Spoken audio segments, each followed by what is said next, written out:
Buenas tardes.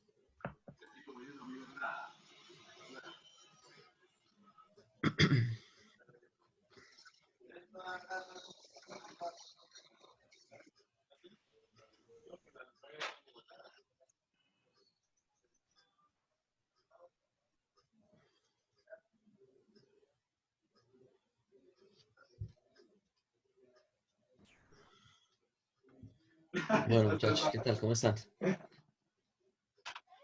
Eh, Primo, el favor de siempre, todo fine.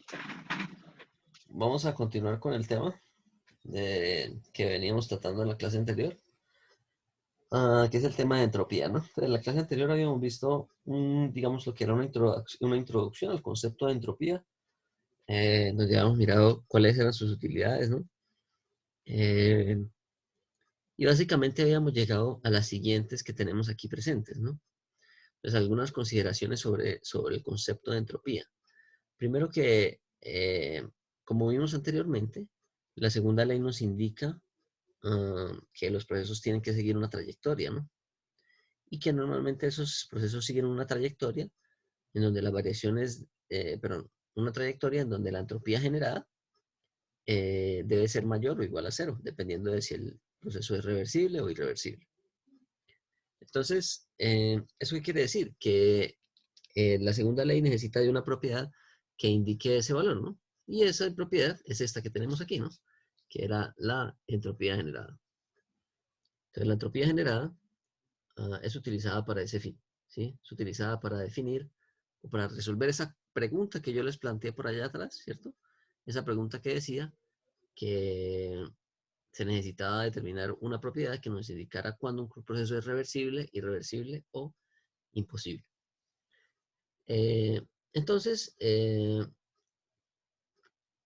la primera consideración sobre la entropía es esta acá, que los procesos solo pueden ocurrir en una dirección y que según el principio de incremento de entropía, esa dirección que siguen los procesos siempre va a ser hacia un aumento de la entropía generada en el caso de que sea un proceso irreversible o a mantener la entropía generada como cero cuando es un proceso reversible. ¿Listo? El segundo concepto que podemos, digamos, concluir de la entropía es que no es una propiedad de conservación, ¿sí? A diferencia de la energía, ¿sí? A diferencia de la energía, la entropía no es una propiedad que se conserva, ¿sí? Sino que, entonces, recordemos aquí que la entropía sigue esta ecuación, ¿no? La variación de la entropía en un sistema se da por una transferencia de entropía,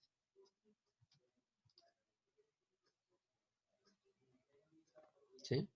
Se da por una transferencia de entropía en forma de transferencia de calor, pero que en caso de un sistema cerrado, recordemos que esta ecuación que yo les planteé es para un sistema cerrado, ¿no? Que se desarrolló sobre un ciclo.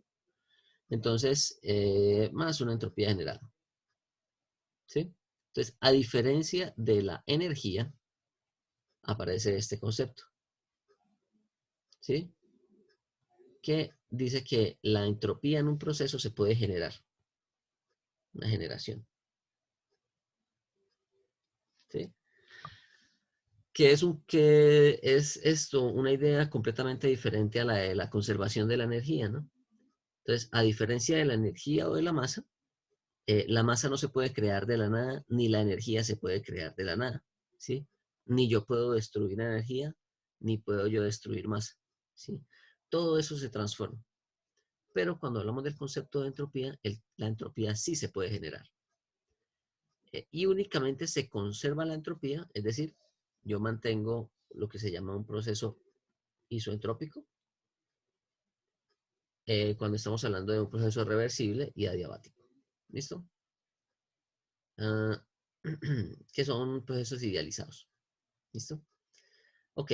Y el último concepto sobre la entropía y que que es el que nos va a interesar más adelante, es que yo puedo utilizar este concepto de la entropía para identificar cuál es el grado de irreversibilidades presentes en un equipo o en un dispositivo, ya sea una turbina, una bomba, un compresor, lo que sea. Entonces, el rendimiento de los equipos en ingeniería se suele, digamos, determinar según el grado de irreversibilidades presentes en ese proceso, ¿sí? Y ese grado de irreversibilidades en un proceso se manifiesta mediante un aumento de esta entropía generada. ¿Listo? Eso fue lo que vimos en la clase pasada. Hoy nos vamos a enfocar básicamente en dos conceptos. El primero, cómo se determina la entropía en un sistema. ¿Sí? Cómo se determina la variación de la entropía en un sistema. Y vamos a desarrollar unas ecuaciones características que se llaman las ecuaciones TDS. ¿Listo? Entonces vamos a empezar. Entonces, como les decía, vamos a empezar con lo que sería el análisis de un cambio de entropía para una sustancia pura. Entonces, una sustancia pura como el agua o como cualquier otra sustancia, un refrigerante, un gas ideal, lo que sea, presenta un diagrama que es muy utilizado en el análisis de segunda ley, que es este diagrama que tenemos aquí presente, que se llama diagrama TS. ¿Listo? En el diagrama TS, nosotros, pues, obviamente planteamos de igual manera un domo de mezcla, ¿sí? Y podemos ver que hay unas líneas características, así como en los otros diagramas hay unas líneas características. Como nosotros sabemos que la temperatura de saturación es únicamente función de la presión de saturación, pues se mantiene el concepto de que durante el cambio de fase la temperatura es constante y esa misma línea de temperatura constante debe seguir la misma línea de presión constante, ¿sí? Entonces, la línea de temperatura y presiones se mantiene casi que igual. ¿Listo? Es decir, la línea isobárica en el diagrama TDS se mantiene muy similar al del diagrama TB. Ahora, aquí vemos una línea punteada que en este caso nos estaría indicando ya no es la presión constante, sino que nos indicaría un volumen constante. ¿Sí? Ese volumen constante uh,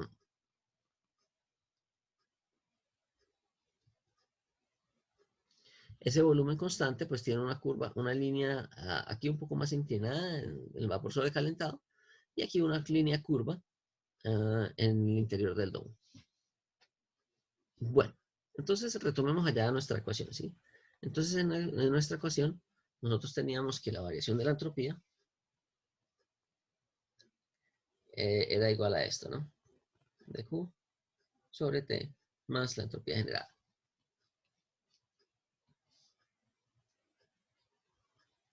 Entonces, si a nosotros nos dicen que hay un proceso que está cambiando entre dos estados, entre un estado y un estado 2, nosotros sabemos que este término hace referencia a una propiedad termodinámica, la entropía, ¿no? Ese delta S, como es una propiedad extensiva, ¿eso qué quiere decir? Que depende de quién. De la masa. De la cantidad de la masa. Entonces yo puedo transformar esto en una multiplicación de la masa por la misma propiedad, pero específica, ¿cierto? En donde en este caso nosotros tendríamos eh, una propiedad intensiva o una propiedad gravimétrica, ¿sí? Que era esta de acá, S. ¿Sí? Convertí esta propiedad extensiva en una propiedad gravimétrica, ¿cierto? Ok, entonces, antes de continuar acá, vamos a determinar las unidades de esto que tenemos aquí. ¿Cuáles son las unidades de la energía? Kilojoules. Kilojulios. ¿Y cuáles son las unidades de la temperatura absoluta? Kelvin. Kelvin. ¿Sí? Entonces, como vemos, las unidades de esta operación, es decir, las unidades de la entropía, están en unidades de energía por unidad de temperatura. ¿Listo? Ahora, este delta S minúscula, ¿qué unidades tendría? Si nosotros sabemos que esto debe sumar kilojoule por kilogramo, si nosotros sabemos que esta multiplicación debe ser kilojoule por Kelvin, que es esto que tenemos aquí, ¿cuánto deberían ser las unidades de esta entropía gravimétrica? S minúscula.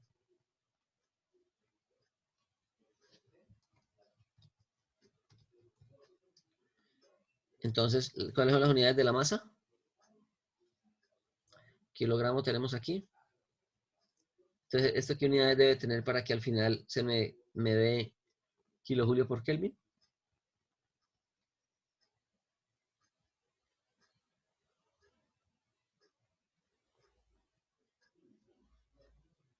¿Sí, no?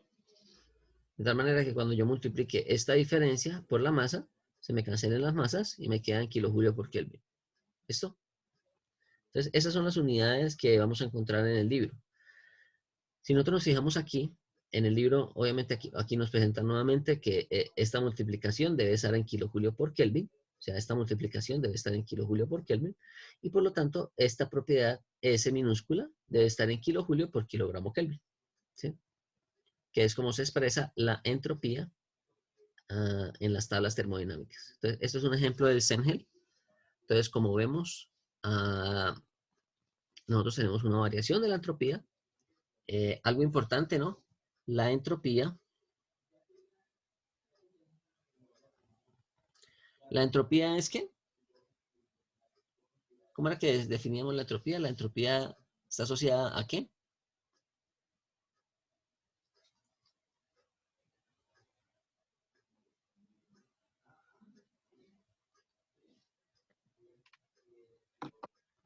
Es la capacidad de medir qué tan aleatorio sea un sistema, ¿no? Entonces, la entropía está asociada a la aleatoriedad molecular. Entonces, una pregunta desde el punto de vista de lo que sucede a nivel molecular. ¿Qué tiene más actividad molecular o qué tendría mayor aleatoriedad molecular? ¿Un sistema caliente o un sistema frío?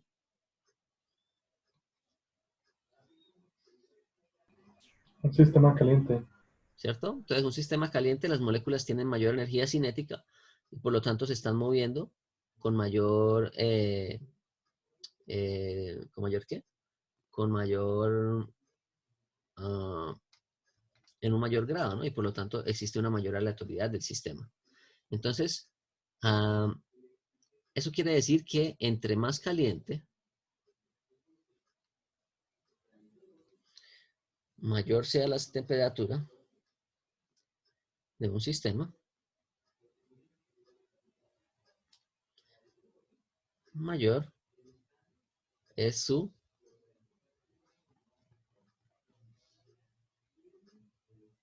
entropía. ¿Sí? Entre mayor sea la temperatura de un sistema, mayor será, entre mayor sea la temperatura de un sistema, mayor será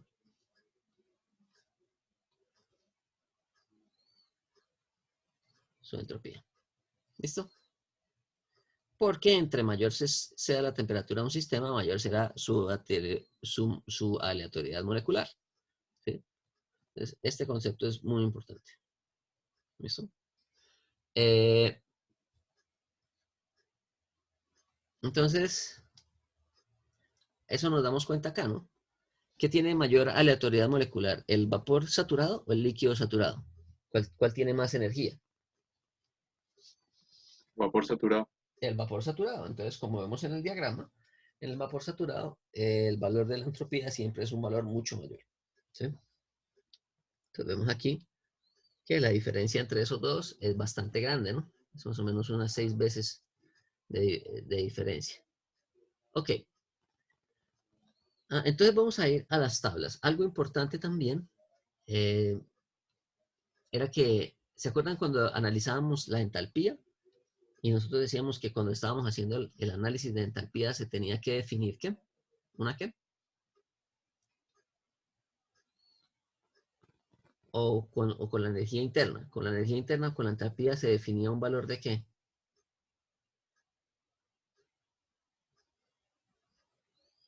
Entonces, algo importante que hay que mencionar de la termodinámica es que en termodinámica a nosotros nos interesa saber siempre son los valores de las variaciones de esas dos propiedades.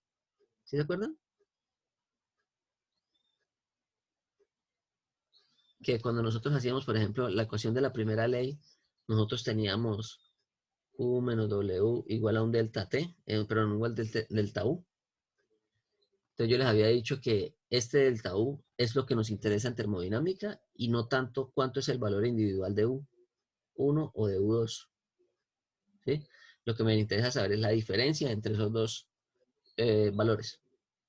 Entonces, por lo tanto, todo lo que es el análisis de entalpía, entropía y de entalpía, y energía interna, debe estar asociado a un valor de referencia. ¿Sí? Ya les voy a mostrar aquí algo de las tablas. Entonces, por ejemplo, aquí en las tablas del libro Sengel, vamos a mirar que el valor de referencia es un valor que se define de manera arbitraria para definir cuál es el valor cero de entropía para una sustancia. Entonces, si nos damos cuenta aquí, por ejemplo, para el agua que tenemos aquí presente, entonces para el agua vemos que ¿cuál es el valor? ¿Cuál es el valor en qué temperatura se define el cero de la entropía?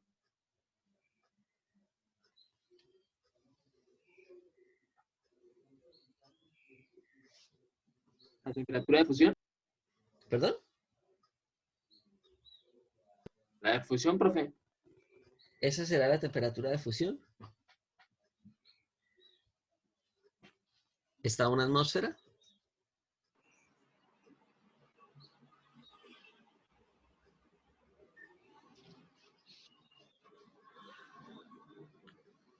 En realidad no es tanto la temperatura de fusión, ¿no? Es la temperatura del punto triple, ¿sí? Donde coexistirían el líquido, el vapor y el sólido, ¿sí? Y particularmente, Espérame. ¿a cuál de estas tres fases se le define que su entropía es cero? Entonces, como vemos acá, la entropía se define cero cuando estamos hablando de... ¿qué hizo? Cuando estamos hablando de el líquido saturado, ¿no? Entonces, líquido saturado a la temperatura del punto triple, es decir, 0,01 grados, decimos que se establece arbitrariamente el valor de cero para la entropía, así como se estableció en ese mismo punto el valor cero para la energía interna y para la entalpía, ¿no? Ahora, si nosotros miramos,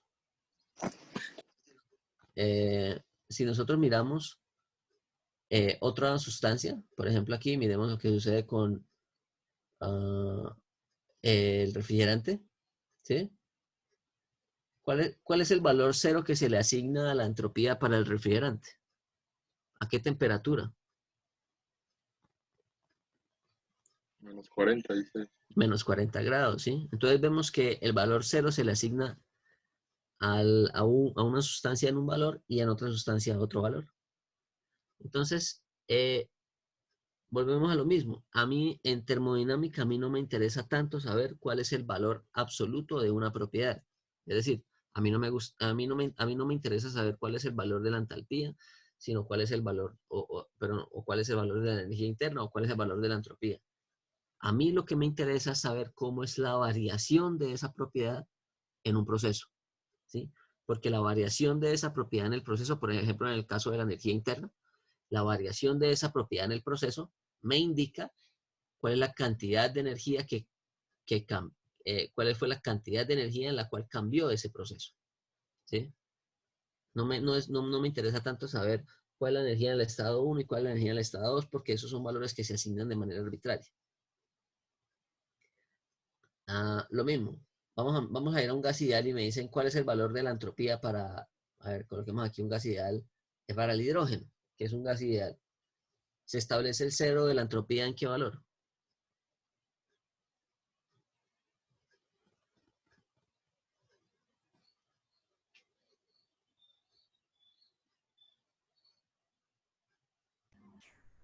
A los 0 Kelvin, ¿sí? En el 0 Kelvin, ¿no? Que sería en el cero absoluto, a diferencia del agua que se estableció a 0 grados Celsius. Entonces, eso es para que lo tengan en cuenta, de que cada sustancia tiene un valor de referencia diferente, ¿sí? Ok, entonces vamos acá.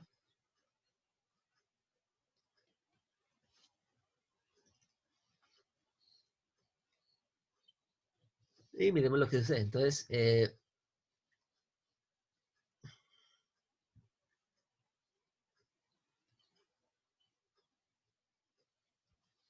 este diagrama es bastante útil por el siguiente motivo. ¿Qué pasa si nosotros hacemos un análisis diferencial de esto? ¿Sí? Y vamos a decir que vamos a plantear un caso particular, que es el caso de que el sistema sea reversible. Entonces, esta ecuación, ¿cómo queda para un sistema reversible?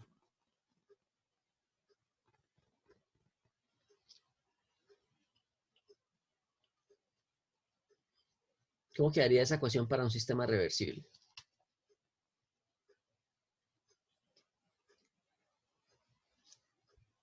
¿O qué se elimina en un sistema, reversible de esa ecuación?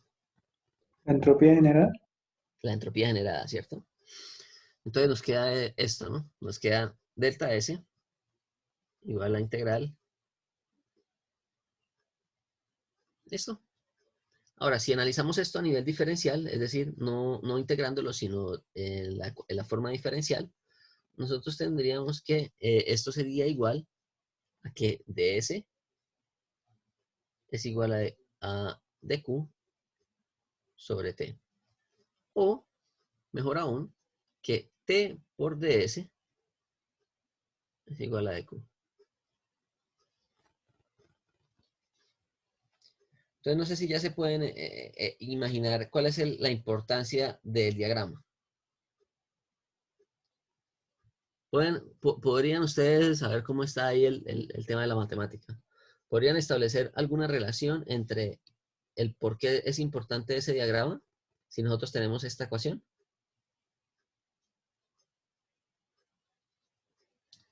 A ver qué tanta aleatoriedad de tener un sistema puede tener un No, sistema. no.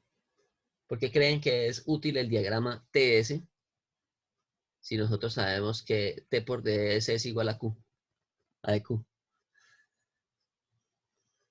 Entonces, les voy a dar una pista.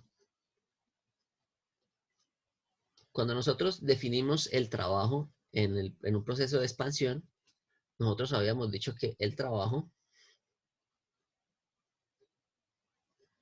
en un proceso cuasi estático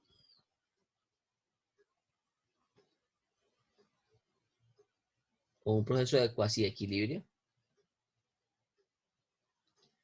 se definía mediante la siguiente ecuación, que P por dB era igual a dW1. Esa era la ecuación que teníamos para el trabajo reversible, ¿no? Recordemos que esto sería un trabajo reversible.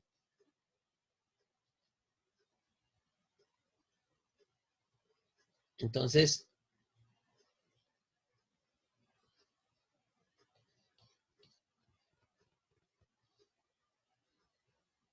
de esta relación nosotros aprovechábamos en el diagrama PV, ¿qué cosa? ¿Qué es lo que nosotros aprovechábamos en el diagrama PV para calcular de manera gráfica? El área bajo la curva. ¿El área bajo la curva era qué? El trabajo.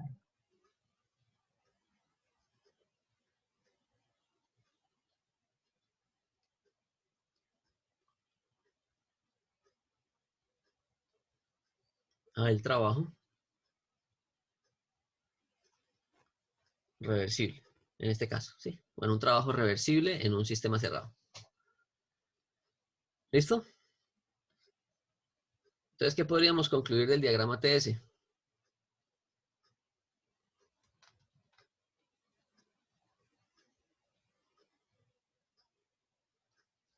¿Ah? Que el área bajo la curva en el diagrama TS, ¿qué es?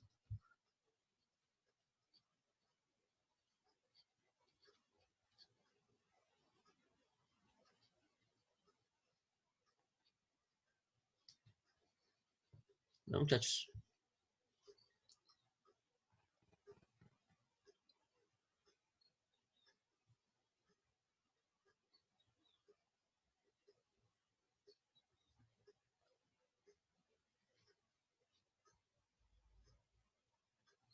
Sería el calor, ¿no, profesor?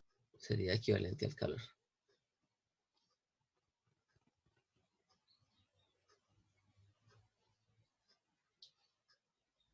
¿Listo? Entonces el calor es lo que identificamos en el área bajo la curva en el diagrama TS. Y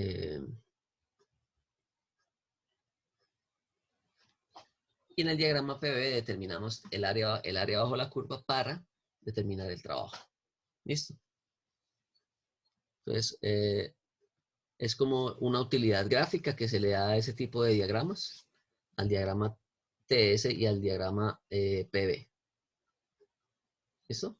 Entonces tienen esa utilidad desde el punto de vista de una forma como más gráfica de determinar esas propiedades, o esas propiedades, no, esos valores. ¿Listo? Entonces, si yo tengo un proceso acá, el área bajo la curva sobre esa línea siempre va a dar el calor transferido en el caso de que sea un proceso que sea un proceso irreversible. Perdón, reversible. Ah, no, mentiras. Es el calor transferido independiente del... Ah, no, mentiras. Sí, es para un proceso reversible. Estaba pensando en otra cosa.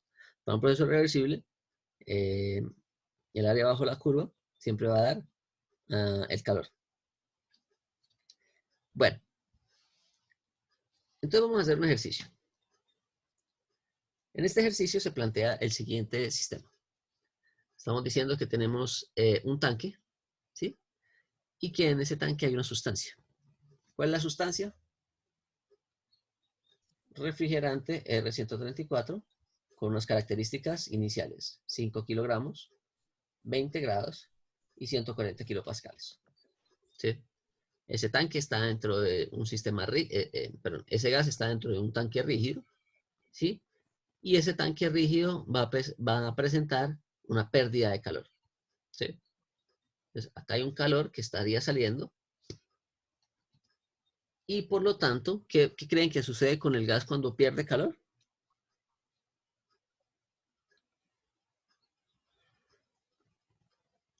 ¿Qué va a suceder con el gas cuando si pierde calor?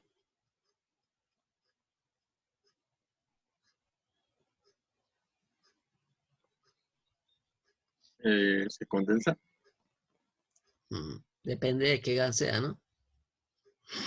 Pero sí, podría condensarse. Pero ¿qué implica la condensación? O sea, ¿Que su ¿qué pasa con...? entalpía baja? La entalpía Que su baja, sí, pero pues entropía, perdón, la entropía. entalpía no es un concepto como tan Entropía, interesante en un entropía. sistema cerrado. ¿Perdón? Me equivoqué, profe, era entropía. Es que se parecen. Entonces, la entalpía no es un concepto muy útil cuando estamos hablando de sistemas cerrados, ¿no? A menos de que haya un sistema cerrado en donde se realiza un trabajo isobárico, ¿no? Ahí sí la entropía es interesante. Perdón, la entalpía. Es más interesante hablar de la energía interna, ¿no? ¿Qué sucede con la energía interna cuando ese gas pierde calor? Disminuye. Disminuye. ¿Y qué pasa si disminuye la energía interna de un sistema?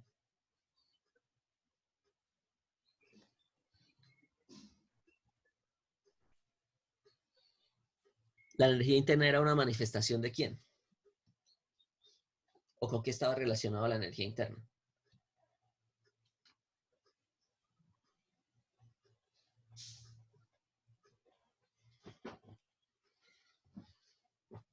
¿Mm? ¿Cuál es esa propiedad con la cual podemos relacionar la energía interna?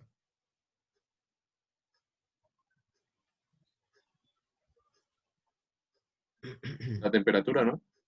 Con la temperatura. Entonces, si sale calor y baja la energía interna, ¿qué debe suceder con el sistema? Tiende a enfriarse. Se va a enfriar, ¿no? Entonces, siempre tratemos de, antes de empezar a realizar un ejercicio, planteemos siempre qué es lo que esperamos que suceda en ese sistema, ¿sí? Entonces, listo. Ahora nos dicen acá, el refrigerante es enfriado mientras es agitado aquí con un ventiladorcito, ¿sí? O con un agitador, hasta que su presión sea de 100 kilopascales. Entonces está la condición final, 100 kilopascales. ¿Listo? Determine el cambio de entropía del refrigerante durante el proceso. Ok. Vamos a colocar unos datos adicionales. Además de esto, determine la entropía generada e indique si el proceso es termodinámicamente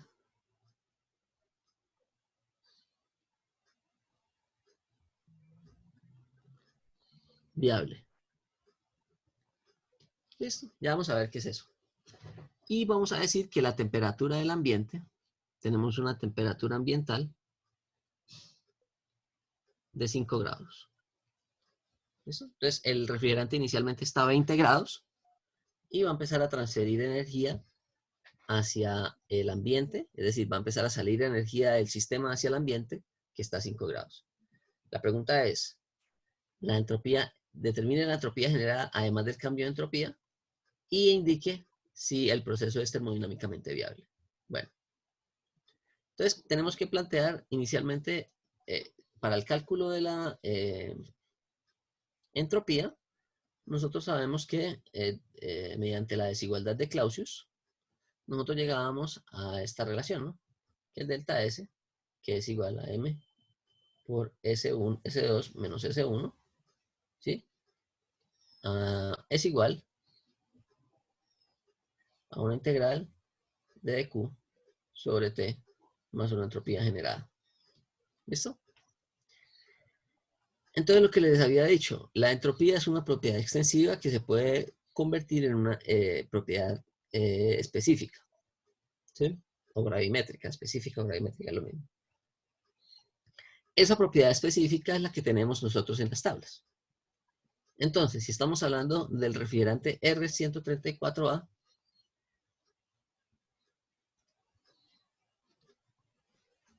quiero que me indiquen cuál es el estado de la sustancia en las condiciones iniciales. Entonces, ¿cuáles eran las condiciones iniciales para el refrigerante? ¿Cuánto y cuánto? 20 grados, 20 grados. ¿Y la presión? 140 kPa. 140 kPa. Entonces, si nosotros venimos aquí a las tablas ¿de qué? Si nosotros venimos aquí a las tablas de el refrigerante saturado, vamos y buscamos a 20 grados, ¿sí? En 20 grados me están diciendo que la presión en 20 grados es de 572,07. Entonces, ¿en qué condición estaríamos? ¿En vapor sobrecalentado o en líquido comprimido?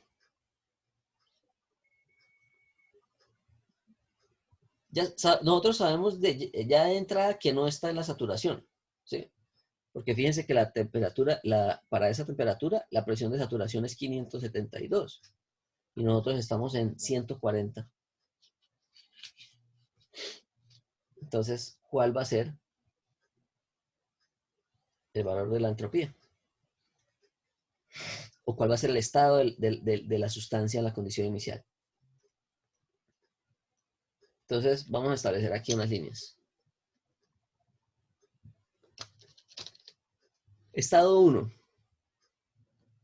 Este estado 1 está a 20 grados. ¿Sí? Y la línea que pasa a través de ese estado 1. Bueno, listo. Entonces, a 20 grados, ¿cuál es la línea de saturación?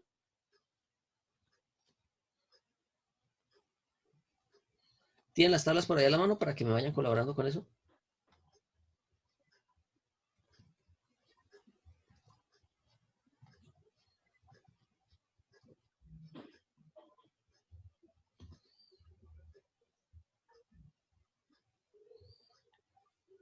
Vayan y busquen las tablas para que me ayuden porque vamos a hacer un ejercicio. Quiero que me digan los datos. Entonces, ¿cuál es la presión de saturación a 20 grados para el refrigerante R134A? 572,07.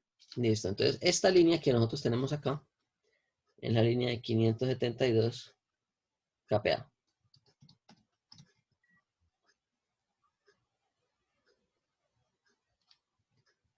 Si a nosotros nos dicen que por este punto 1 está pasando la línea de 140 kilopascales, entonces nosotros sabemos que va a ser una línea que pasa por una línea inferior, debe pasar por aquí hasta acá. Bueno, no la quiero colocar ahí en el mismo lugar, coloquémoslo un poquito más arriba. ¿Sí? Y aquí va a pasar la otra línea, que es de ¿cuánto? ¿Cuál sería la línea que pasa por acá en 1 de presiones?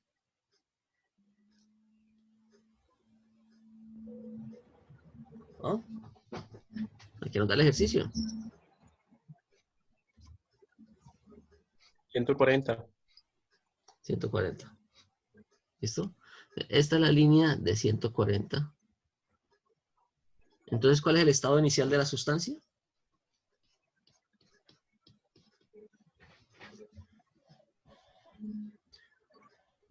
Vapor sobrecalentado. Vapor sobrecalentado.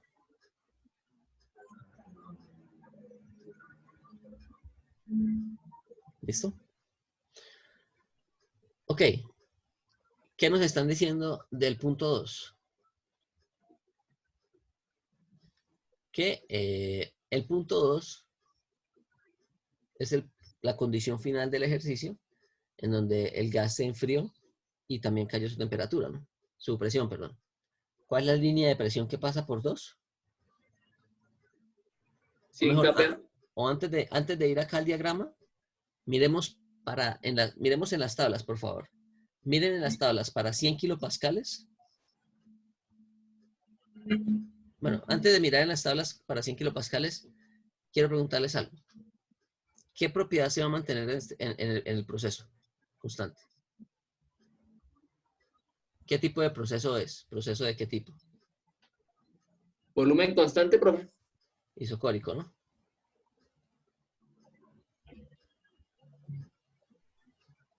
Entonces, ¿cuáles serían las dos propiedades intensivas en la condición final para poder determinar el estado final?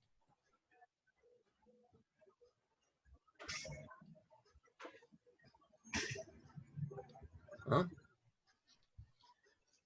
Recordemos que para definir el estado de un sistema necesitamos dos propiedades intensivas e independientes. Ya tenemos una propiedad intensiva, que es la presión. ¿Cuál va a ser la otra propiedad intensiva para determinar esa condición final?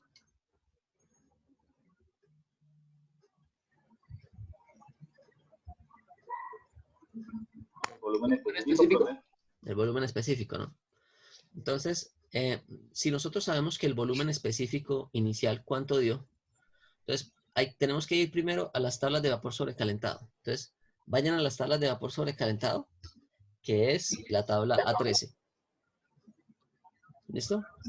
Y verifiquen para 140 kilopascales y 20 grados cuál es el volumen específico y cuál es la entropía del sistema.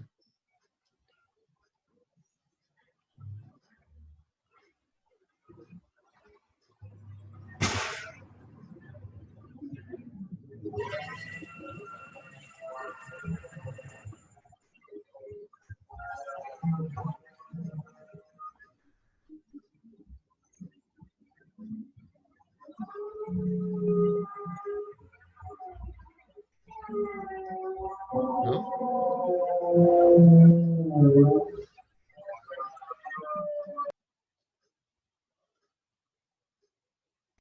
Bueno, entonces voy a ¿La avanzar. temperatura? ¿Perdón? ¿Cuál, profe? Qué pena. Que no lo escuché Volumen bien. específico y entropía para la condición inicial. Profe, volumen específico sería 0,16544 Listo, metros perfecto. cúbicos sobre kilogramo. 0,16544, que es este valor que tenemos acá. ¿Sí? Y la entropía, verifique que sea este valor. 271.40. Ah, no, perdón. 1.0625 Listo, 1,0625, ¿sí? Es 1,0, ¿no? 1,0625. Ok. Vamos a adicionar aquí un valor para poder hacer ese análisis de la entropía generada. Necesito que me digan cuál es el valor de la energía interna. ¿Cuál es la energía interna en 1? 248.24. Listo, 248.24. Ok. Ahora, nosotros sabemos entonces que el volumen específico se debe conservar en ese proceso, ¿no? Entonces, ¿cuál debe ser el volumen específico en la condición final? El mismo volumen específico de la condición inicial, ¿cierto? Este B1. Entonces, ¿qué es lo que nosotros hacemos? Pues vamos a determinar en qué estado se encuentra la condición final de ese sistema, ¿sí? Para saber eso, pues vamos a utilizar esa presión y esa temperatura y la vamos a comparar con los valores de referencia. ¿Cuáles son los valores de referencia que se usan en termodinámica?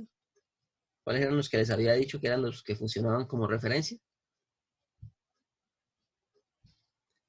Desde el punto triple. Eh, no, cuando usted va a buscar en qué estado se encuentra su sustancia, usted Los lo volúmenes específicos. El BF y BG. con las condiciones de saturación, ¿no? Entonces, para usted definir si está en vapor sobrecalentado, o mezcla o líquido comprimido, usted compara sus datos con los datos de la saturación, ¿sí? Entonces, vamos a comparar los datos que tenemos con los datos que tendríamos en una mezcla saturada a 100 kilopascales, ¿sí?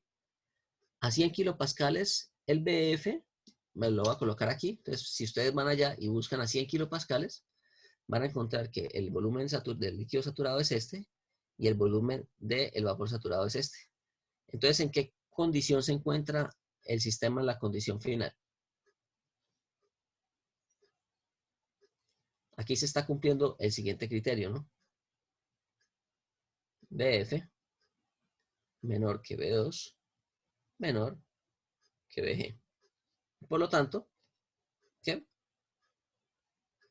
¿Qué es? Estamos en la región de mezcla. Una mezcla.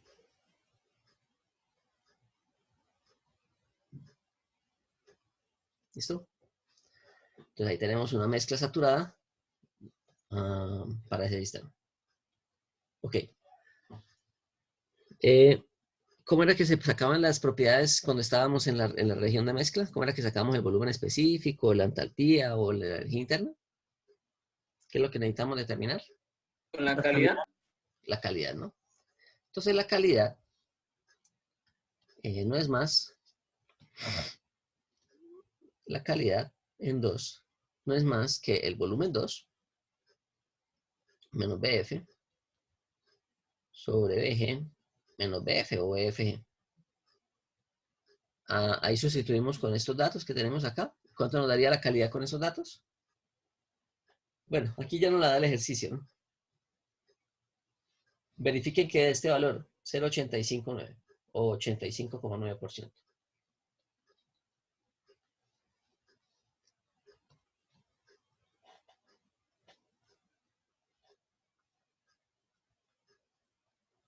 ¿Sí?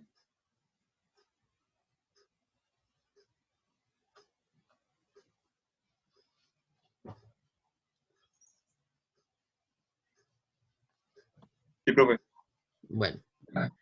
Y ahora con la calidad vamos a determinar las propiedades del estado 2, particularmente la entropía y la energía interna. Entonces necesito que me digan la entropía y la energía interna. Entonces, la entropía, ¿cuánto sería? ¿Cuánto sería el SF para 100 kilopascales?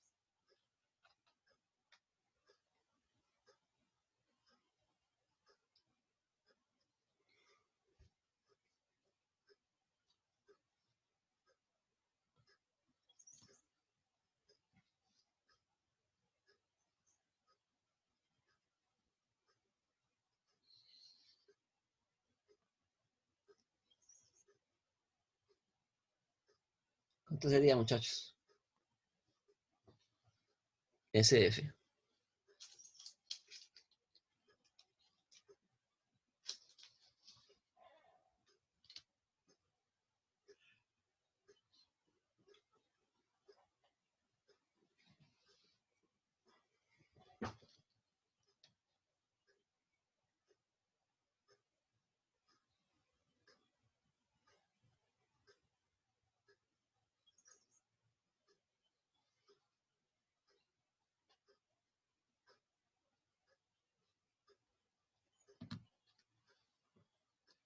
SF y SG, muchachos.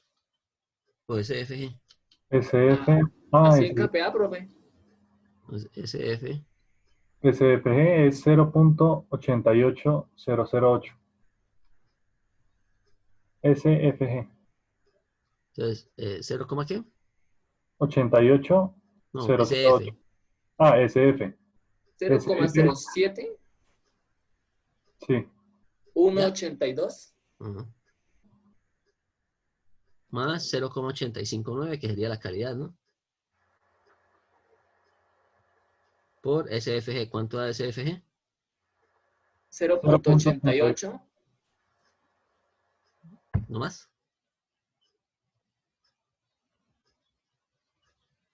Bueno. ¿Eso cuánto da esa operación?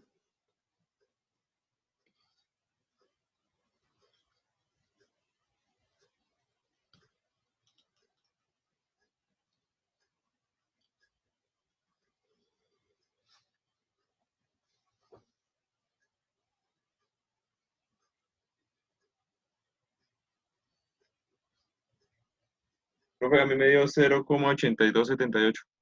Listo. 0,82. ¿Qué unidades? ¿Cuáles son las unidades de la entropía específica?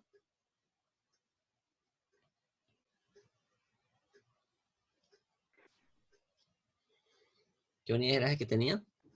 Kilojoules sobre kilogramo Kelvin. Kelvin. Ok. Eso por el lado de la entropía. Ahora vamos a hacer lo mismo para determinar la energía interna en las condiciones finales. Entonces, sería lo mismo, UF a 100 kilopascales más X2 por UFG.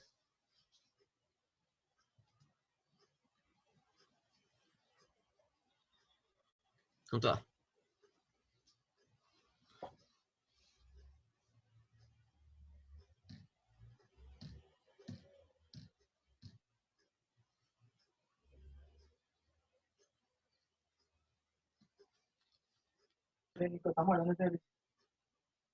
¿UF cuánto da?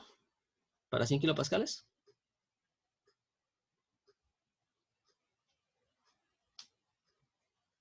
$17.19, profe. 17. Kilojulios sobre kilogramo. Listo, kilojulios por kilogramo. Más 0,859 por, ¿cuánto da UFG?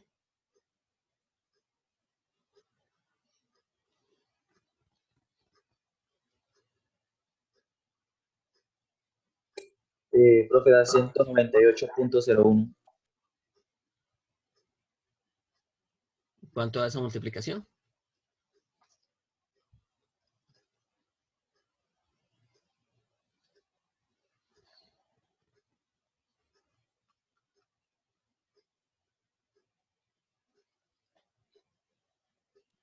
$187,28. 87.28.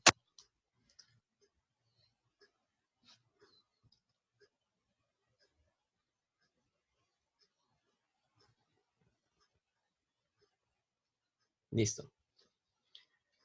Ok. Ya tenemos la entropía específica en la condición final y tenemos la entropía específica en la condición inicial. ¿Podríamos determinar la variación de entropía? Sí, ¿no? Vemos que como es una propiedad de estado, si es una propiedad termodinámica, pues nosotros simplemente podríamos determinar esta variación de la entropía mediante esta operación que teníamos aquí, ¿no? Entonces, la variación de la entropía, ¿cuánto daría en total? Sería la masa, ¿no? ¿Cuánto es la masa del ejercicio? 5 kilogramos, ¿no? multiplicado por la variación de la entropía. ¿Me recuerdan las entropías? S2 era 0,8278 menos, ¿cuánto era S1?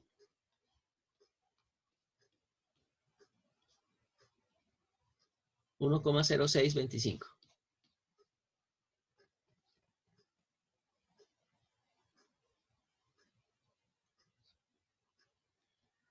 ¿Cuánto daría esa operación?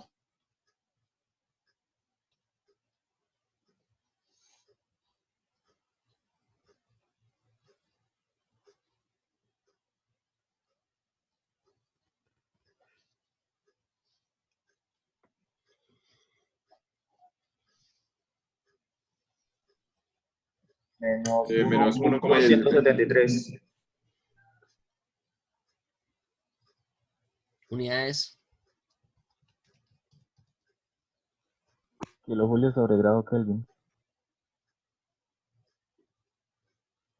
Ok. Pregunta, muchachos. ¿Tiene sentido que dé un valor negativo? ¿Es posible que dé un valor negativo?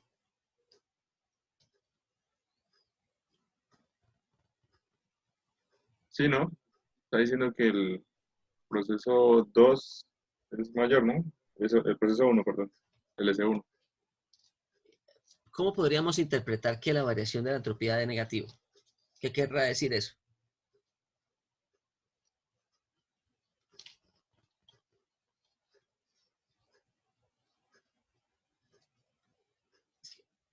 Con la energía interna, cuando hacíamos el balance, por ejemplo, cuando decimos que el delta U da negativo, quiere decir que pues hay una caída en la temperatura, ¿no?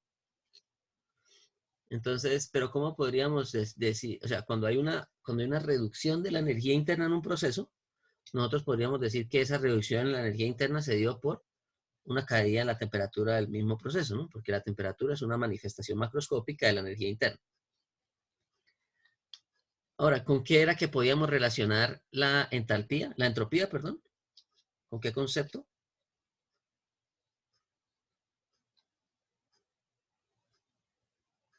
Con la aleatoriedad. Entonces, si hubo una reducción, si hubo un valor negativo de la variación de la entropía, ¿qué quiere decir? Que la condición final, ¿qué?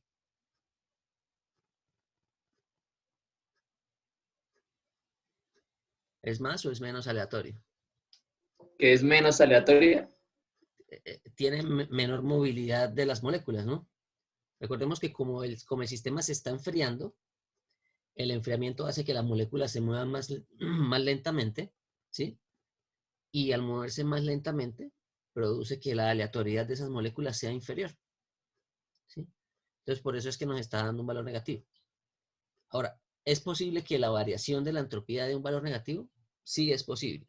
¿Qué es lo que no puede dar negativo? ¿Cuál es el concepto que no puede dar negativo? La entropía Entropía generada. específica.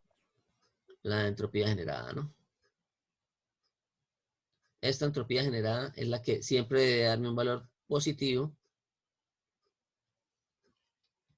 Es siempre positivo. Esta entropía generada es mayor o igual a 0. ¿Sí? En caso de que haya irreversibilidades, es mayor a 0. Si es igual a 0, quiere decir que el proceso es reversible. Ok. Entonces, hasta ahora lo que hicimos fue un cálculo de la variación de la entropía. Hicimos un balance, todavía no hemos hecho el balance de energía, pero solamente hemos calculado una variación de la entropía. Ahora lo siguiente, muchachos. Vamos a verificar. Hasta ahora determinamos lo que nos pregunta exclusivamente el ejercicio, que determina la variación de la entropía del refrigerante en el proceso. Listo.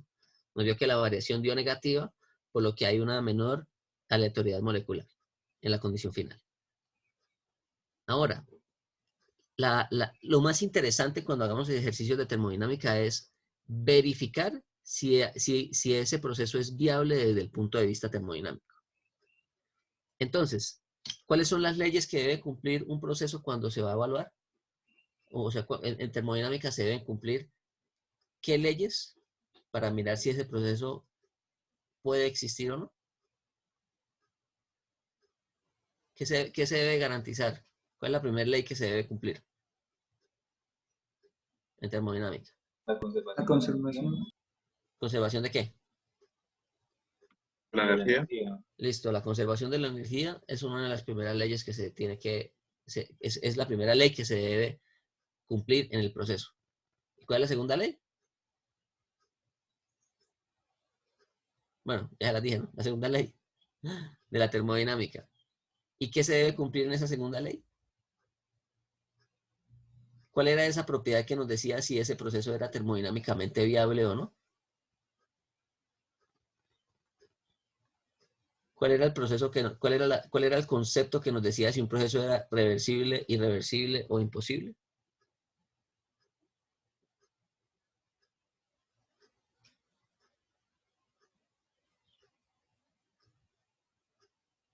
La entropía generada, profe.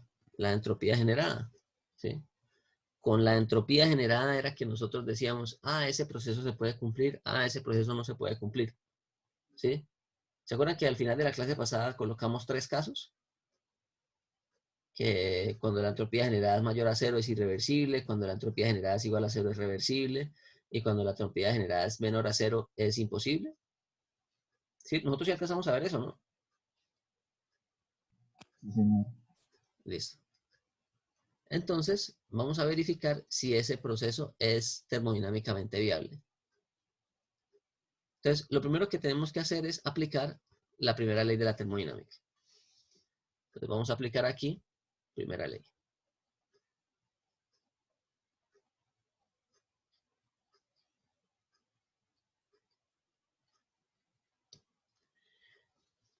¿Este sistema es un sistema abierto o un sistema cerrado? Sistema cerrado. Sistema cerrado. ¿Cómo es la primera ley en sistemas cerrados? Que Q menos W es igual al delta de U. Ajá, así es. En realidad es el delta de energía, ¿no? Que incluye la energía interna y la energía potencial, pero nosotros lo aproximamos a un delta U. O mejor aún, a una masa por un delta U específico. Para efectos prácticos, ¿sí? Para efectos prácticos vamos a decir que este trabajo del agitador es muy, muy pequeño comparado con el calor. ¿Listo? Vamos a decir que ese trabajo es muy, muy pequeño, entonces lo vamos a desconsiderar del ejercicio. Vamos a considerar únicamente el calor en este ejercicio. Entonces, si consideramos, voy a asumir esto por lo que no nos dan un valor de W. Entonces, nos tocaría asumir 1 y tal. Entonces, vamos a decir que es 0, para que quede más fácil de resolver el ejercicio. Entonces, ¿esto qué quiere decir? Que el calor neto sería ¿cuánto? La variación de energía. La variación de la energía interna. Entonces, ¿eso sería cuánto? 5 kilogramos, que es la masa del sistema, ¿sí? Que multiplica a la variación de la energía interna. Entonces, ¿cuánto fue U2? 187,28. Y U1, 148, 248.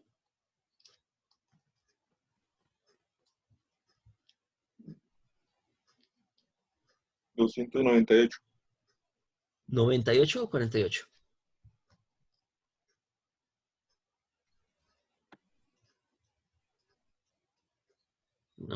48 me habían dicho, ¿no? 48.24.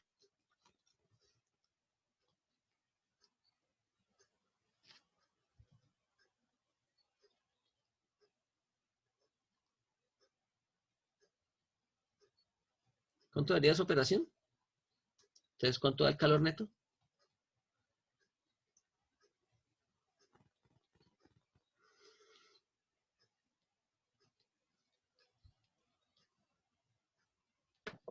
Menos 304,8.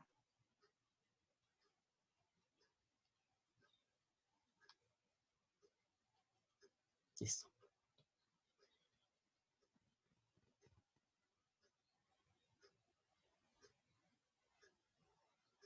Listo, perfecto. Entonces, ya aplicamos la primera ley, ¿sí? Entonces, con la primera ley llegamos a la conclusión de que en ese proceso, la energía, el cambio de energía en mi sistema se dio por una cantidad de energía que salió del sistema en forma de calor de 304,8. ¿Tiene sentido que el signo haya dado negativo?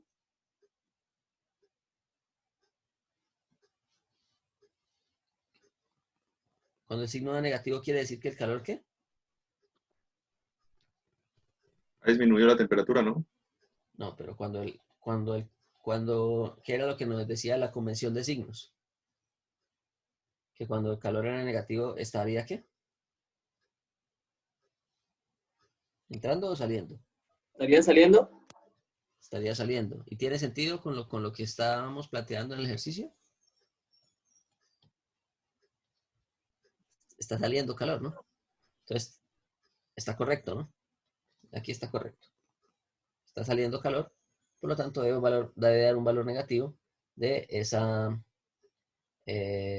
calor. ¿Listo? Entonces, conocer ese calor no nos garantiza que ese proceso pueda realmente ocurrir. ¿Sí? O sea, no nos basta con decir que vamos a sacar esa cantidad de energía. Tenemos que también hacer un análisis de lo que es la segunda ley. Entonces vamos a aplicar la segunda ley al ejercicio.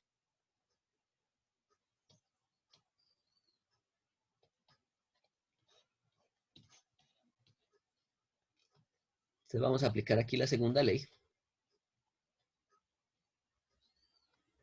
Y recordemos que la segunda ley para un sistema cerrado.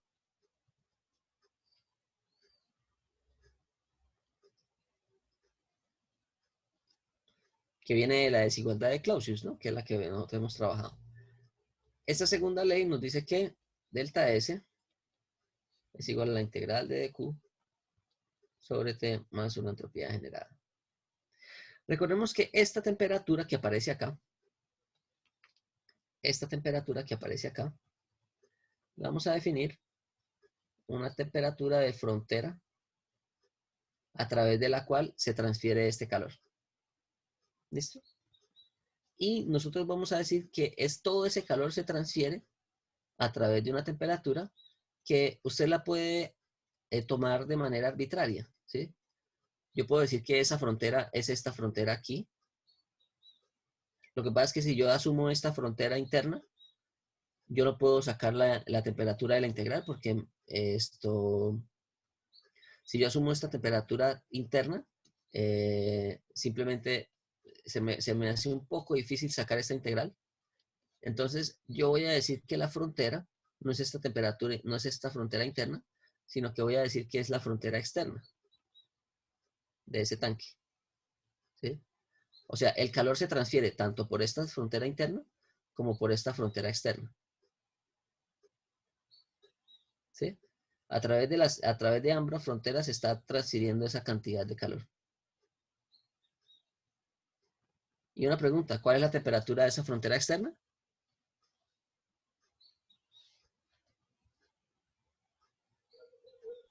Sería la temperatura ambiente, ¿no? La temperatura ambiente. ¿Sí? Entonces, la temperatura ambiente va a ser nuestra temperatura T. Esa temperatura es constante, ¿no? Recordemos que el ambiente se considera un depósito de energía y por lo tanto vamos a decir que su temperatura es constante. Entonces, al ser la temperatura constante, nosotros podríamos sacar la temperatura de la integral y nos quedaría que delta S es igual a Q sobre T ambiente más una entropía generada. Para nosotros verificar si ese proceso es termodinámicamente viable, tenemos que determinar cuánto es la entropía generada, ¿no? Entonces, la entropía generada sería igual a delta S menos Q sobre T ambiente. ¿Cuánto fue que nos dio delta S?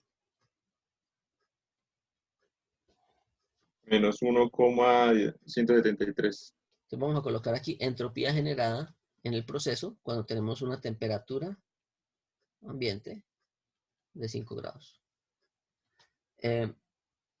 ¿Cuánto? ¿Menos 1 qué? Menos 1,173. Listo. Menos. ¿Cuánto nos dio el calor? menos 300, ¿qué? ¿4?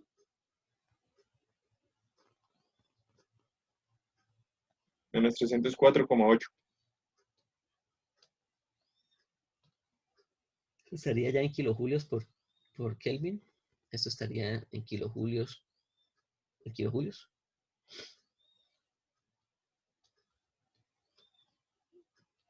¿Y el denominador qué iría? La temperatura de la frontera, ¿no? Es decir, la temperatura ambiente. 278. 278 Kelvin.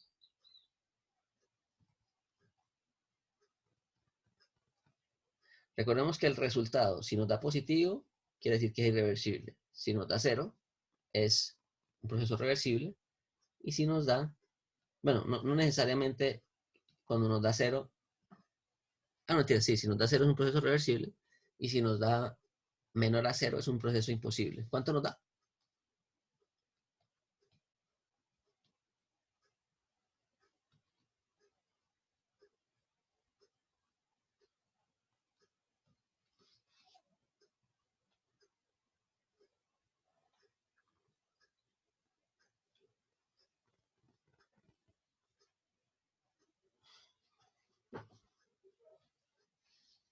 Menos 0,07.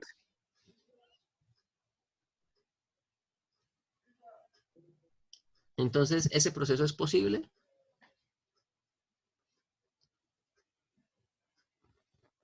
¿Ese proceso de enfriamiento sería posible para ese caso? Es imposible. Es un proceso termodinámicamente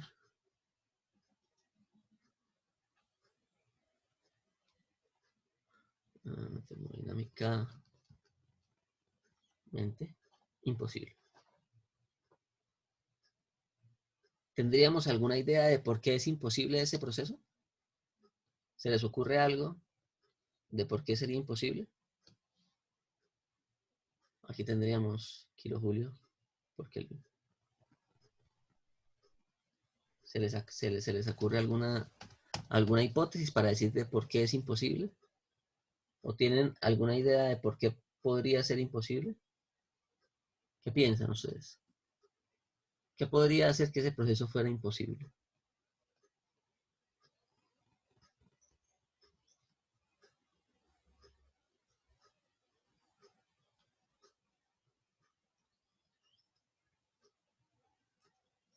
Vamos a lo siguiente. Consideremos cuáles serían todas las características de la condición final. En la condición final, ¿qué presión tenemos? En la condición final.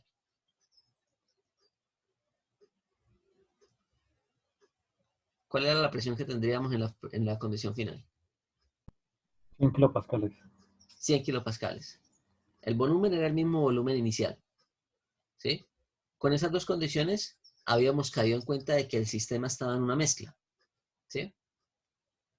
Y en la mezcla, la temperatura es dependiente de la presión. ¿Cuánto daba la temperatura de mezcla en la condición final?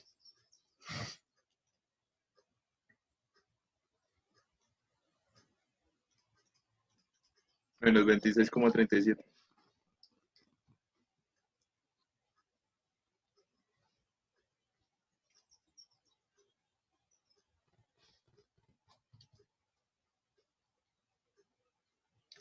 ¿Ya tienen una idea de por qué puede ser inviable ese proceso?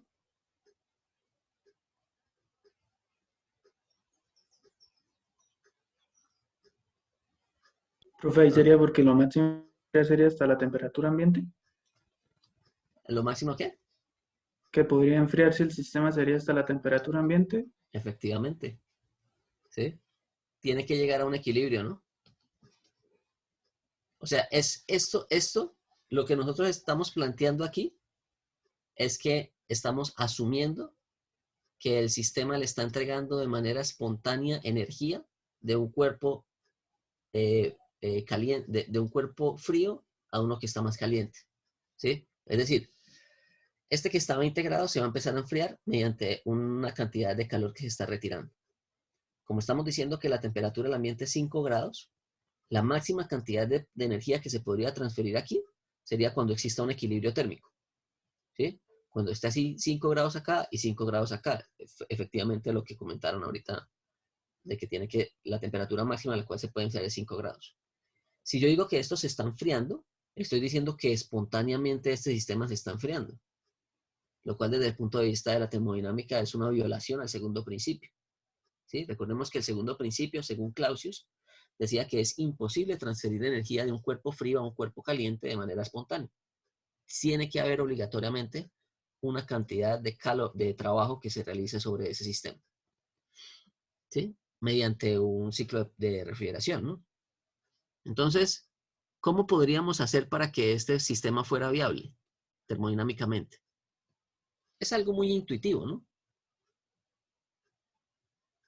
¿Qué haríamos para poder lograr que se enfríe hasta 26 grados? ¿Qué tendríamos que modificar? Tendría que haber un trabajo, ¿no? Bueno, si colocamos una máquina de refrigeración, sí, pero ¿de qué otra manera sería un poco más sencillo?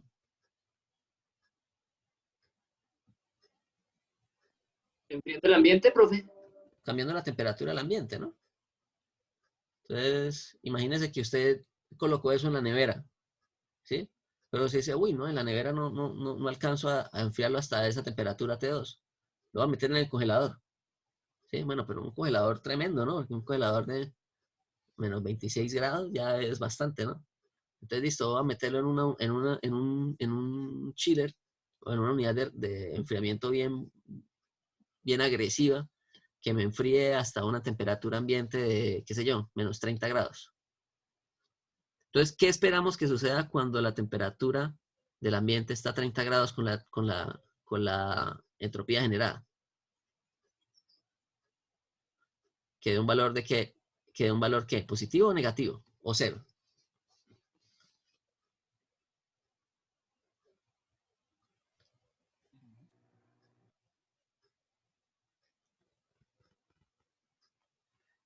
Si yo coloco la temperatura del ambiente a menos 30 grados, ¿es posible que el sistema se enfríe hasta menos 26?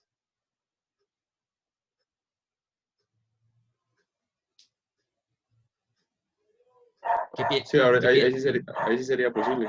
Ahí sí sería posible, ¿no? Entonces, fijémonos en lo siguiente.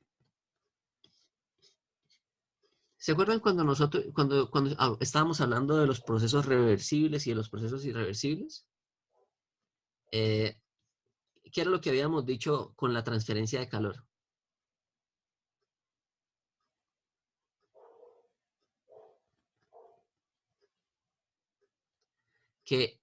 ¿Cuál era la condición que se debía cumplir para que la transferencia de calor fuera reversible?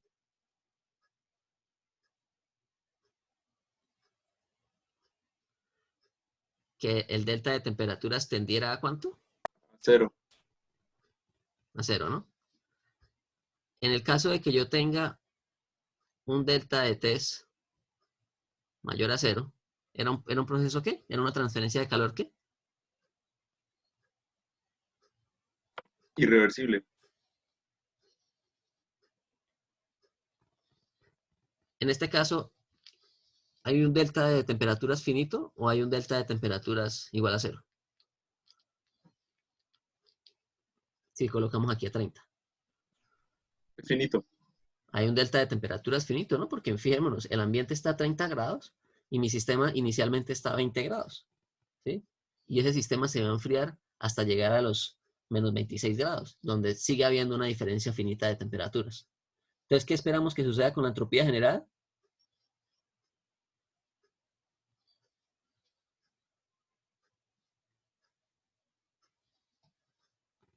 ¿Que dé positivo, negativo o cero?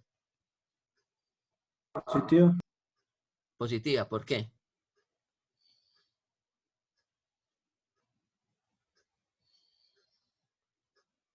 Porque es un proceso irreversible. Porque es un proceso irreversible. ¿Listo? Así de sencillo. Entonces, recalculemos esto. El delta S se mantiene, entonces sería menos 1,173 menos el calor también se mantiene, porque estamos diciendo que se está enfriando en la misma cantidad. Y lo que estaría cambiando sería el denominador, que sería la temperatura de la frontera, que estoy diciendo que en este caso es de menos 30. O sea, 243, ¿no? Kelvin. ¿Cuánto daría eso, muchachos?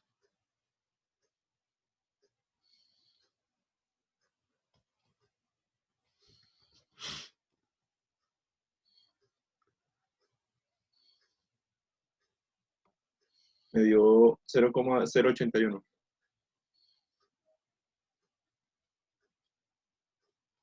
O sea, es un proceso. Irreversible.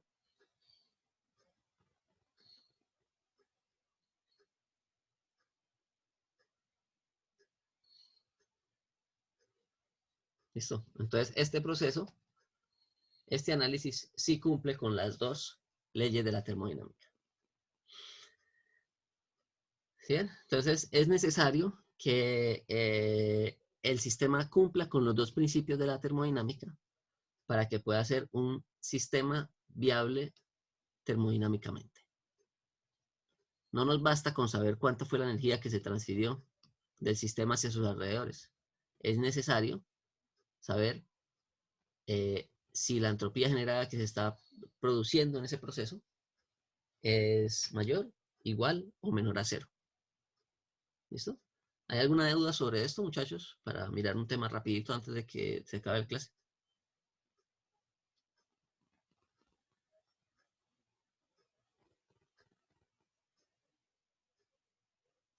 Bueno, entonces continuamos con lo que son los procesos isoentrópicos. Entonces, los procesos isoentrópicos, pues como su nombre lo infiere, son procesos en donde la entropía permanece constante. ¿Sí? Es decir, son procesos donde el delta S es igual a 0 o donde el S2 es igual al S1. En el caso anterior, no era un proceso isoentrópico porque la entropía estaba disminuyendo. ¿Sí? Entonces, esos procesos isoentrópicos indican, bueno, el proceso isentrópico se puede dar por dos motivos, pero a nosotros nos interesa los procesos isentrópicos cuando son reversibles, ¿sí? Entonces, recordemos que el proceso puede ser isentrópico, es decir, este delta S es igual a 0 cuando se garanticen dos condiciones.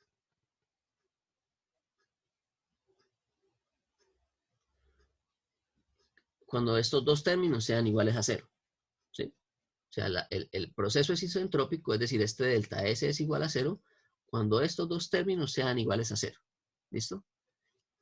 Cuando nosotros garantizamos esas condiciones, generalmente es una condición que se plantea como de referencia, ¿cierto?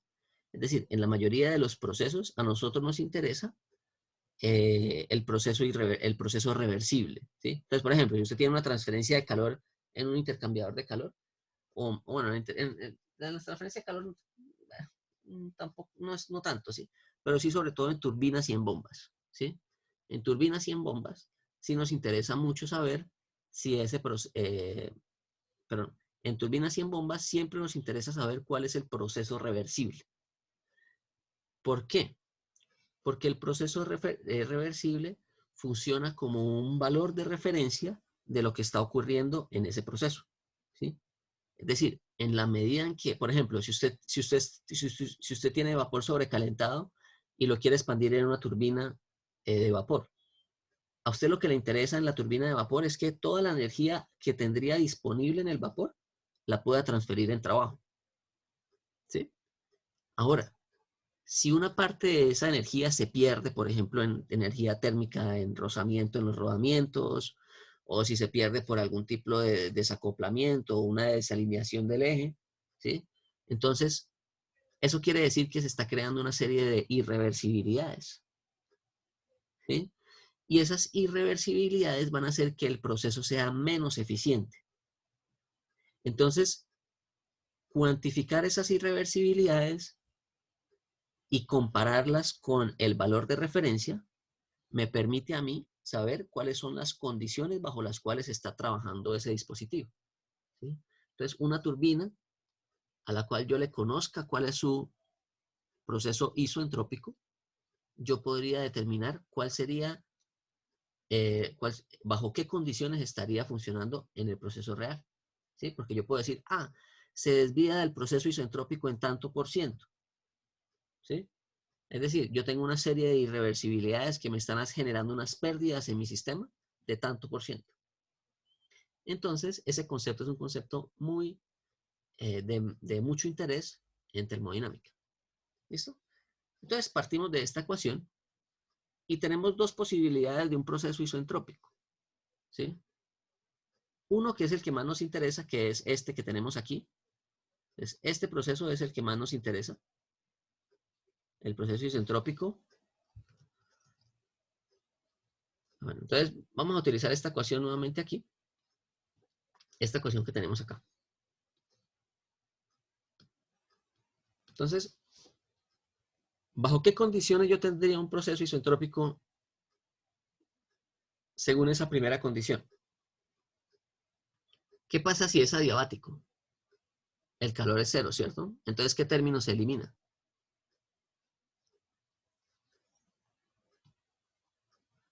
Es decir, si no hay transferencia de calor, no hay Temperatura. transporte. No. Entonces, si no hay transferencia de calor, no va a haber una transferencia de entropía. Entonces, de esta ecuación, ¿qué se elimina?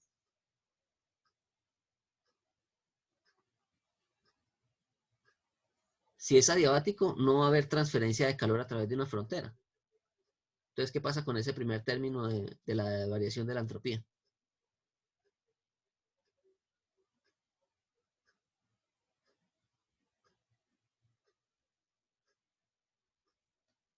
Si es adiabático, ¿cuánto es el calor?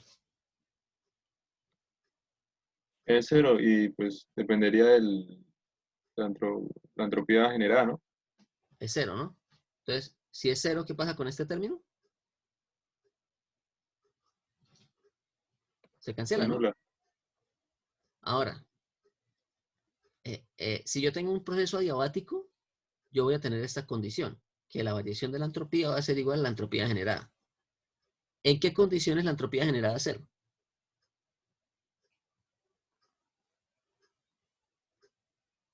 Cuando es reversible. Pues cuando es reversible. Entonces, si la entropía generada es reversible, esto también se cancela. Y me queda un proceso isoentrópico. ¿Sí? Este es el caso que más nos interesa a nosotros. ¿Listo? Ahora, se puede plantear una particularidad que es este segundo caso que tenemos acá. ¿Sí? ¿Qué nos dice este segundo caso? Nos dice lo siguiente. Nosotros planteamos la misma ecuación,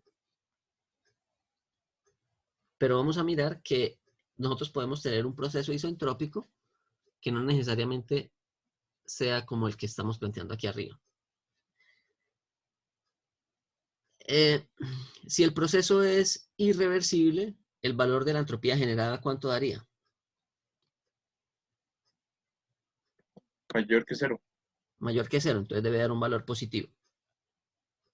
¿Sí? Y si yo tengo un enfriamiento, ¿cuánto daría el primer término después de la igualdad?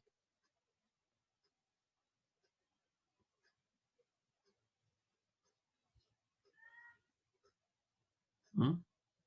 Negativo. Negativo, ¿no? Entonces, es posible que yo tenga una condición de entropía igual a cero, pero no dada por estas condiciones de un proceso reversible de adiabático, sino de un proceso irreversible y de enfriamiento. Es decir, un proceso de enfriamiento irreversible. ¿Listo? Entonces, es posible que en un enfriamiento irreversible las irreversibilidades del proceso se me compensen con la cantidad de energía que disminuyó, pero con la cantidad de entropía que fue transferida por ese enfriamiento. Entonces, se podría plantear esta situación también, ¿no? Pero como les digo, la que es de más interés en ingeniería es esta primera condición. ¿Listo? Esta es la que vamos a empezar nosotros a analizar. Y ya vamos a mirar cómo. ¿Listo? Entonces, en termodinámica, como yo les he dicho ya varias veces, a nosotros nos interesa los deltas de estas propiedades, sobre todo de las propiedades energía interna, entalpía y entropía. A nosotros nos interesa en particular saber cuál es su variación y no cuánto es su valor individual. ¿Listo? Y muchas veces a nosotros nos gustaría saber, bueno, cómo se determinaron estos valores de variaciones de entropía. Eso se determinaron no mediante una entropía generada, ¿no? Porque uno dice, bueno, ¿cómo hago para saber la entropía generada? ¿Sí? O sea, ¿cómo hago para sacar estos valores de entropías? Entonces, obviamente, los valores que están en las tablas de las entropías se determinaron mediante experimentos, ¿sí? Y cuando uno hace experimentos, ¿sí? Imagínense que usted está haciendo allá, usted está en un laboratorio. En el laboratorio, ¿qué propiedades son fáciles de medir? ¿Qué propiedades termodinámicas se podrían medir fácilmente con un instrumento? ¿No? Piensen en propiedades termodinámicas. La temperatura.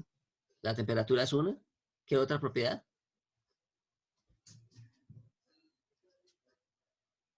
La temperatura se mide con un termómetro. ¿Qué otra propiedad es fácil de medir? La presión. La presión se puede medir con un manómetro. ¿Listo? El volumen. Y el volumen también se podría medir, porque el volumen se puede medir con las dimensiones del sistema y la masa que yo tenga en el sistema, que también se puede medir, ¿no? Con una balanza mido la masa y el volumen lo puedo medir simplemente tomando medidas de las dimensiones. Entonces, y con la masa y el volumen tengo otra propiedad intensiva que sería el volumen específico, ¿no? Entonces yo necesito dos propiedades intensivas para sacar una tercera propiedad cualquiera. Entonces, esas son las tres propiedades que se utilizan para determinar estas propiedades difíciles mejor dicho, que no se pueden determinar experimentalmente, ¿sí? O sea, yo no tengo un medidor de entalpía, ¿sí? O un entropiómetro, no sé. Esos instrumentos no existen. Todas esas propiedades se determinan a partir de esas tres propiedades fundamentales: temperatura, presión y volumen específico. Entonces, sí, pero entonces hay que plantear unas ecuaciones que me relacionen esas propiedades. Esas ecuaciones que me plantean esa relación entre esas propiedades se llaman las relaciones TDS, ¿sí? Ya voy a explicar qué significan las relaciones TDS. Voy a mirar si alcanzo a desarrollar esto un poquito, y por lo menos para llegar a estas ecuaciones, y dejamos ahí por la clase de hoy. Entonces, las relaciones TDS vienen del desarrollo de un sistema internamente reversible, ¿sí? Entonces, pensemos en un sistema donde vamos a aplicar la primera ley, o sea, un sistema cerrado donde vamos a aplicar primera ley, y que en ese sistema se desarrolla un trabajo reversible. ¿Listo? Entonces vamos a mirar lo siguiente. Vamos a mirar que la primera ley nos dice que la vamos a colocar a nivel diferencial, ¿listo? Que las variaciones netas perdón, que las variaciones infinitesimales de calor menos las variaciones infinitesimales de trabajo son iguales a una variación de la energía interna. ¿Listo? Ok. Yo esto, si lo divido por unidad de masa, pues tendría algo más o menos así, ¿no? Que la variación del calor por unidad de masa, perdón.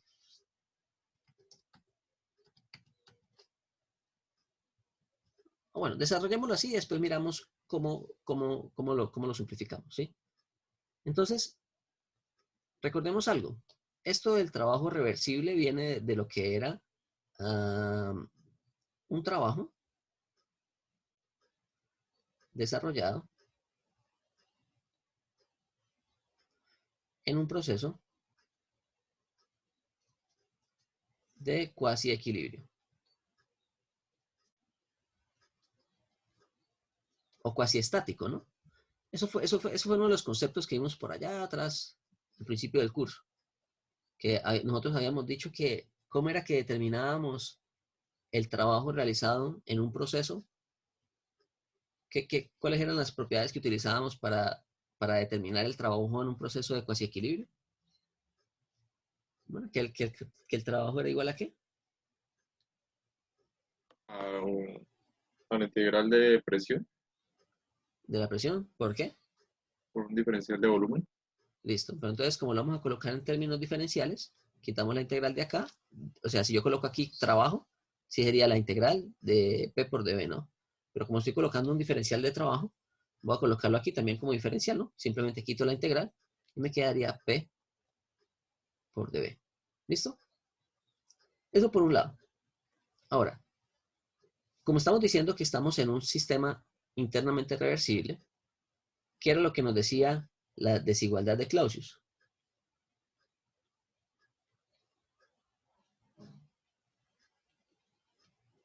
¿Mm?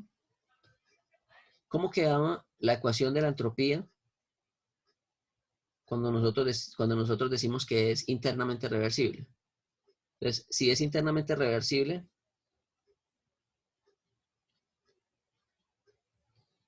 nosotros teníamos ¿qué? ¿Cuál era la conclusión de un sistema internamente reversible? En la segunda ley.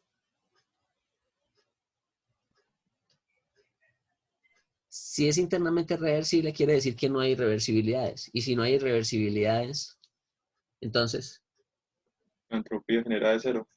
la entropía generada es cero, ¿no?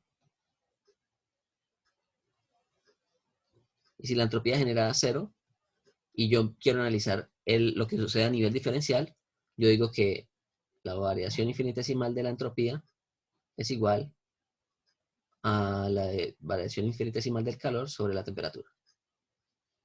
¿Listo? Con estas tres ecuaciones yo puedo establecer aquí, o sea, reemplazando en esas tres ecuaciones, entonces yo voy a sustituir este de Q, ¿sí?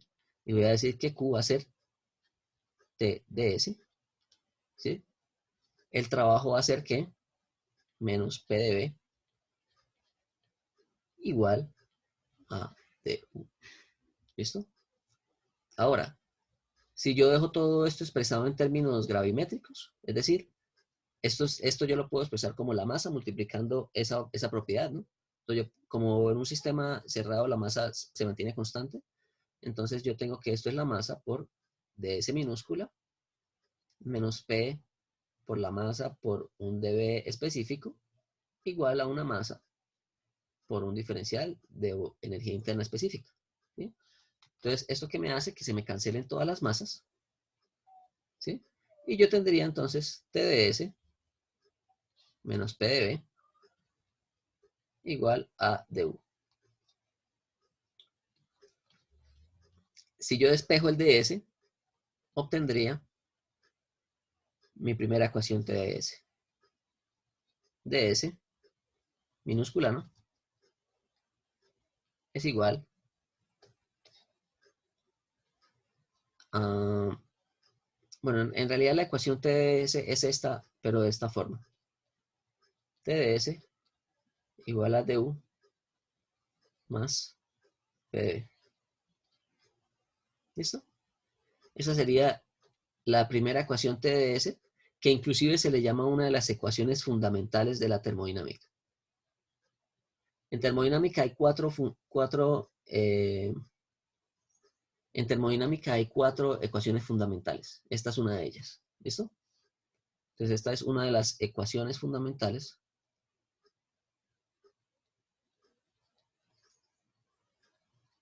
de la termodinámica. Son cuatro. En el curso de termodinámica 1 solo vemos dos. Y de aquí nosotros podemos llegar a la siguiente relación, que esto es igual a du sobre la temperatura más P sobre la temperatura.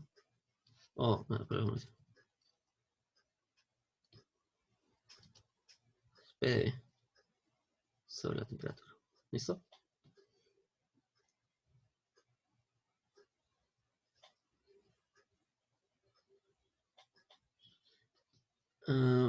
Vamos a dejar ahí, muchachos. Faltó determinar la otra ecuación TdS. La próxima clase lo desarrollo rápido al inicio de la clase. ¿Y qué?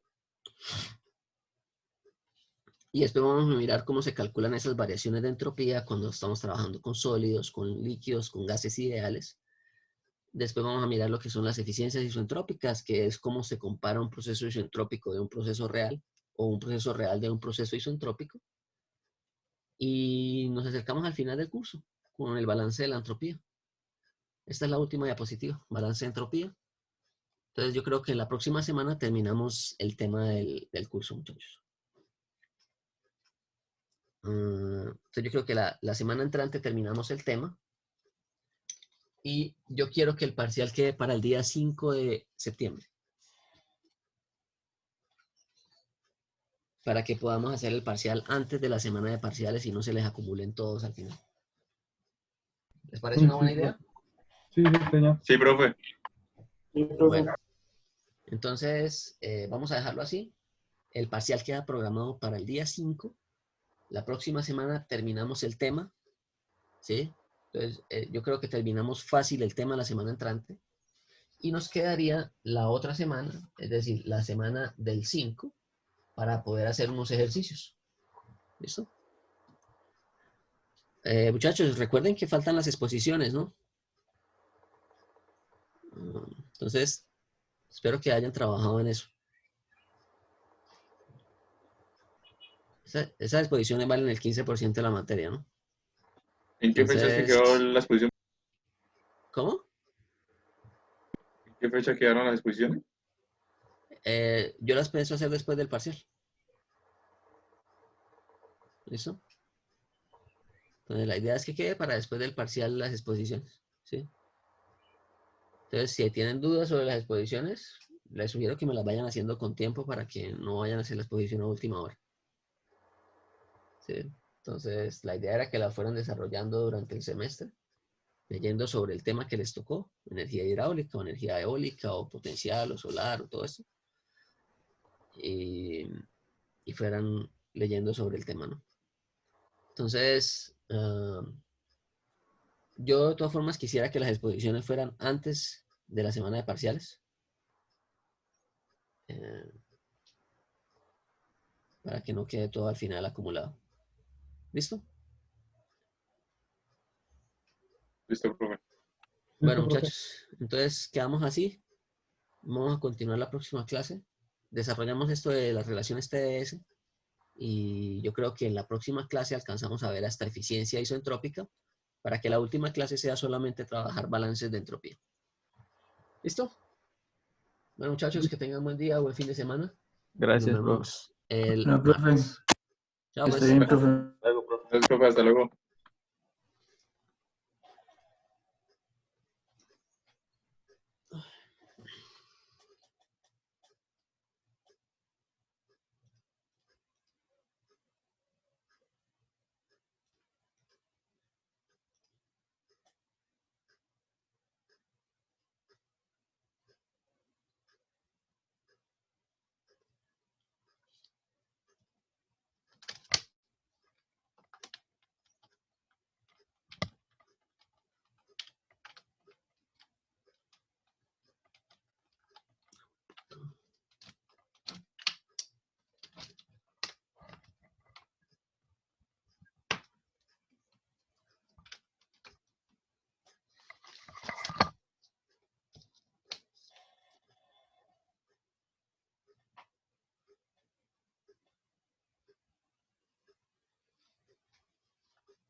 Estoy.